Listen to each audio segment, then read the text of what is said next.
দর্শক, খুব বাজে অবস্থায় কিন্তু আমরা দেখতে পাচ্ছি। এখানে হাট কর্তৃপক্ষের তরফ থেকে কোনো লোকজন নাই। এখানে লোকজন দেওয়ার দরকার ছিল হাট কর্তৃপক্ষ থেকে, কারণ এখান থেকেই কিন্তু গরুর গাড়ি ভর্তি করে হাটের মধ্যে নামছে, আবার আনলোড করিয়ে খালি গাড়িগুলো কিন্তু উপরে উঠছে। সেই নামা এবং ওঠার জন্য একজনের দরকার ছিল, যে যখন নামানো কিছু গাড়ি আসে বাইর করে দিতে হতো, ভর্তি গাড়িগুলো আটকে রেখে যখন এই খালি গাড়িগুলো বাইর হয়ে যেত তখন কিন্তু আবার এই ভর্তি গাড়িগুলো ঢুকাইলে এত যানজট সৃষ্টি হতো না। খুবই বাজে একটা পরিস্থিতি কিন্তু।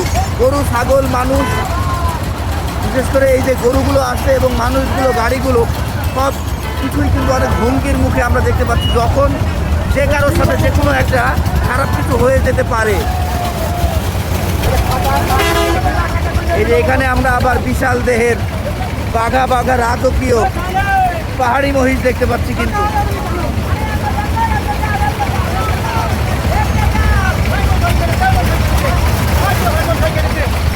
পরিস্থিতি খুব খারাপ হওয়াতে মহিষগুলো অন্য পাশ দিয়ে ঢুকাবে। এরাই বুদ্ধিমানের কাজ করলো আমি বলবো। হ্যাঁ, ওই দিক দিয়ে এতটা ভয়ঙ্কর হবে না, এর থেকে অনেক নিরাপদ হবে ওই দিক দিয়ে মহিষগুলো ঢুকাতে পারলে। পাগলা গরু কিন্তু আবার দেখছি তাণ্ডব শুরু করেছে।